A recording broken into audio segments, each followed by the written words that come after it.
जय हिंद मेरे प्यारे दोस्तों, स्वागत है आज की एक नई वीडियो में। दोस्तों आज की इस वीडियो में हम कक्षा 12 हिंदी काव्य के गीत जो कि जयशंकर प्रसाद द्वारा रचित है, इसका पूरा लिखित व्याख्या देखने वाले हैं। आप सभी लोग मेरी हैंड रिटेन नोट्स देख सकते हो। पहले मैं आपको बुक में समझाऊंगा, उसके बाद अपनी इस नोट्स में हम संदर्भ, प्रसंग, व्याख्या और काव्यगत सौंदर्य यानी एक एक चीज़ को बहुत ही अच्छे से समझने वाले हैं। तो बस आप सभी को वीडियो में अंत तक जुड़े रहना है। पूरा चैप्टर सीधा आपके दिमाग में जाएगा, ये मेरी गारंटी है। तो चलिए दोस्तों शुरू करते हैं और आज के इस चैप्टर को बहुत ही कम समय में और बहुत ही बेहतरीन तरीके से समझते हैं।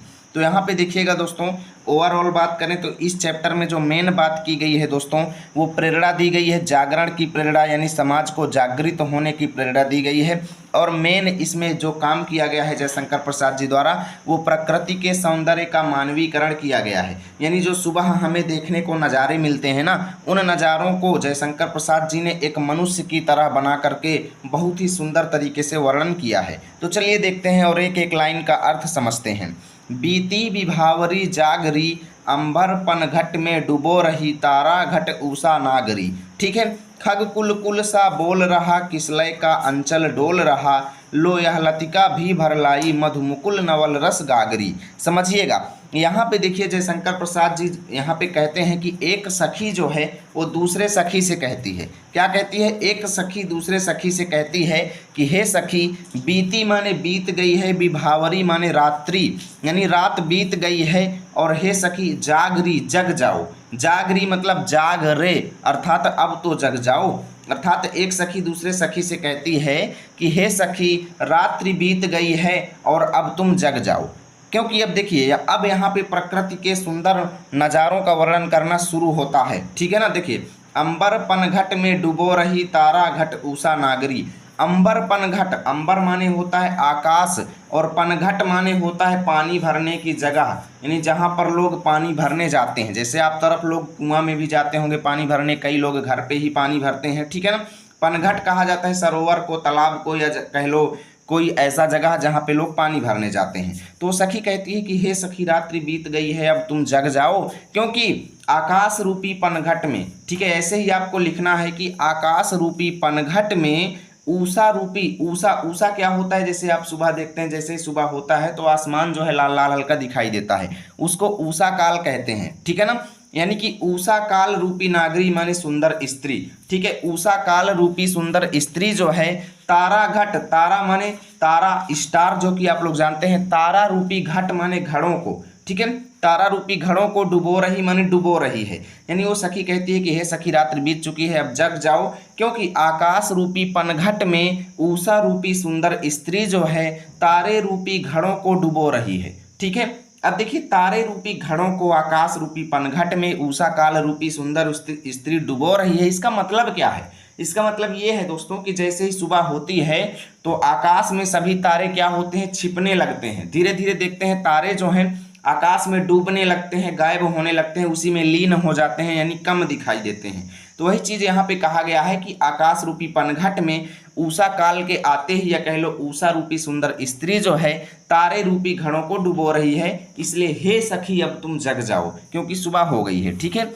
और सुबह होते ही कहती हैं कि खग कुल, खग कुल, यहाँ पे देखिएगा कुल कुल कुल 3 बार आया है, लेकिन अर्थ जो है बदल जाएगा। खग कुल, खग माने पक्षियों का, कुल माने कुल या वंश, या कह लो पक्षियों का समूह। तो खग कुल का मतलब क्या हुआ कि पक्षियों का समूह जो है। अब कुल कुल, कुल कुल माने कुल कुल की ध्वनि, कुल कुल सा बोल रहा माने कुल कुल की ध्वनि करने लगा है। जैसे ही पक्षियां सुबह जो है चहचहाने लगती हैं ना, ची ची चूं चूं लगाए रहती हैं ना, तो वही चीज़ यहाँ पे कहा गया है कि पक्षियों का कुल जो है, पक्षियों का समूह जो है, वो कुल कुल की ध्वनि करने लगा है। कुल कुल सा यानी कुल कुल के जैसे ध्वनि करने लगा है। और किसलय, किसलय किसको कहा जाता है? पौधों के ऊपर जो खिलने वाले नए नए पत्ते होते हैं ना, उसको किसलय कहा जाता है, या कह लो इसी को पल्लव कहा जाता है, नव पल्लव। ठीक है ना। यानी किसलय का अंचल, या कह लो ऐसे लिखेंगे कि नए नए पल्लवों का आंचल जो है, अंचल माने आंचल, डोल रहा माने डोलने लगा है। आंचल क्यों डोल रहा है? क्योंकि जैसे सुबह सुगंधित हवा चल रही है, मंद मंद हवा चल रही है, जिससे जो पौधे के ऊपर नए नए पत्तियां खिलती हैं ना, वो डोलने लगती हैं। तो उसी का वर्णन यहाँ पे कहा गया है कि सुबह होते ही पक्षियों का समूह कुल कुल की ध्वनि करने लगा है, और खिलने वाले पौधों में नए नए पत्ते जो हैं, उनका आंचल, उनका समूह जो है वो डोलने लगा है। ठीक है। और ये लतिका जो है, लताएं जो हैं, इनको देखिए, यानी जब हम लताओं को देखते हैं तो ऐसा लगता है कि जैसे लो यह लतिका भी भर लाई, जैसे इन्होंने भी भर लाई हों। क्या भर लाई हों? मधुमुकुल। मधुमुकुल का मतलब होता है दोस्तों, देखिए मधु होता है शहद और मुकुल होता है दोस्तों खिले हुए फूल, यानी खिले हुए फूलों से निकलने वाली शहद को, सुगंध को मधुमुकुल कहा गया है। ठीक है, इसी को पराग भी कहा जाता है। तो मधुमुकुल का मतलब आप पराग लिख देंगे सीधा सीधा, ठीक है ना। और नवल रस, नवल रस किसको कहा जाता है? फूलों से निकलने वाला जो रस होता है, सुगंध जो होती है, उसी को नवल रस यहाँ पे लिखा गया है। गागरी माने गगरी, या जिसको मटका भी कहते हैं। तो इसको कैसे लिखेंगे ये चीज समझिएगा, एक एक शब्द मैंने बता दिया। देखिए, और जब हम इन लताओं को देखते हैं तो ऐसा लगता है जैसे इन्होंने भी पराग रूपी, मधुमुकुल का मतलब आप पराग लिख देंगे या फूलों से निकलने वाली सुगंध लिख देंगे, ठीक है ना। जैसे इन लताओं ने भी फूलों से निकलने वाली सुगंध रूपी नए नए रस से या नवीन रस से गगरी को भर लाई है, अर्थात मटके को भर लाई है। अर्थात ये लताएं जो हैं ये भी अच्छी तरह से फलित फूलित हो गई हैं और ये भी दिखने में सुंदर लगने लगी हैं। ठीक है, अभी देखिए, अगर थोड़ा बहुत डाउट रहे तो टेंशन मत लेना, पूरा अभी जैसे ही मैं आपको व्याख्या दिखाऊंगा ना तो आपका एक एक डाउट क्लियर हो जाएगा, टेंशन मत लो, ठीक है। अब देखिए, वो सखी कहती है कि हे सखी, ये सब सुंदर नज़ारे हो गए हैं और इतना होने पर भी अधरों में, यानी तुम अपने होठों में, अधरों में माने होठों में, राग माने प्रेम रूपी, अमंद, अमंद माने धीमी गति, अमंद का मतलब ये होता है जो धीमी गति से ना हो, अर्थात जो तीव्र हो, ठीक है ना। यानी तुम अपने होठों में अभी भी प्रेम रूपी मदिरा का पान किए हुए, अमंद पिए माने मदिरा का पान किए हुए, ठीक है, तीव्र गति से, यानी अभी भी तुम तेजी में हो, अभी भी तुम धीमी नहीं हुई हो, अभी भी तुम तेज रफ्तार से जो है अपने होठों में ये नींद रूपी प्रेम जो है, ये कह लो अपने होठों में तुम मदिरा रूपी प्रेम को भरे हुए हो। देखिए कैसे लिखेंगे मैं अभी आपको बताऊंगा। हे सखी, ये सब नज़ारे हो गए हैं लेकिन अभी भी तुम अपने होठों में प्रेम रूपी मदिरा का पान किए हुए, ठीक है। अलकों में यानी बालों में, मलयज माने सुगंधित हवा बंद किए हुए, यानी आपके बाल जो है सुगंधित हैं, अपने बालों में सुगंधित हवा बंद किए हुए। तू अब तक सोई है आली, आली माने आलस्य में पड़ी हुई, हे सखी तुम अब तक आलस्य में पड़ी हुई सो रही हो, ठीक है ना। आँखों में भरे बिहागरी, बिहाग का मतलब होता है खुमारी, या कह लो बिहाग का मतलब ये होता है आलस्य ही एक प्रकार का, कह लो जैसे सुबह टाइम आप सभी को सोते वक्त रहता है कि एक मन कहता है यार उठ कर पढ़ लें, एक मन कहता है ना भी और सो लें, है ना।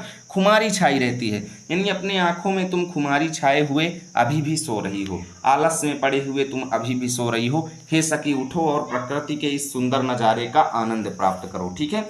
अब देखिए पूरे की व्याख्या कैसे लिखेंगे ये चीज़ मैं अपने नोट्स में चलिए आपको दिखाता हूँ ताकि आपका एक एक डाउट क्लियर हो। आप सभी को एक तरफ लिखना है बीती विभावरी, दूसरी तरफ बिहागरी, डैश डैश करेंगे, संदर्भ में लिखेंगे प्रस्तुत पद्यांश हमारी पाठ्य पुस्तक हिंदी के काव्य खंड में संकलित एवं जयशंकर प्रसाद द्वारा रचित गीत नामक पाठ से लिया गया है। प्रसंग में लिखेंगे प्रस्तुत पद्यांश में कवि ने प्रातःकालीन सौंदर्य का मानवीकरण करते हुए जागरण का संदेश दिया है, ठीक है।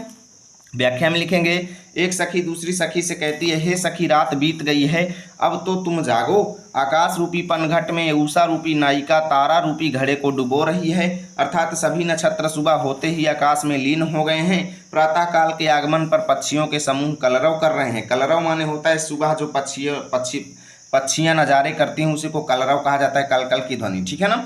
शीतल मंद हवा चलने से पल्लवों के आंचल हिलने लगे हैं, लताएं भी नवीन पराग रूपी रस से युक्त गागर को भर लाई हैं, अर्थात समस्त कलियां पुष्पों में परिवर्तित होकर पराग से युक्त हो गई हैं, ठीक है। परंतु हे सखी तुम अपने होठों में प्रेम की मदिरा को पिए हुए, अपने बालों में सुगंध को समाये हुए तथा आंखों में आलस्य भरे हुए सो रही हो। यहाँ कहने का तात्पर्य यह है कि प्रातः काल होने पर सभी जगह जागरण हो गया है और तू अभी तक सो रही है, ठीक है।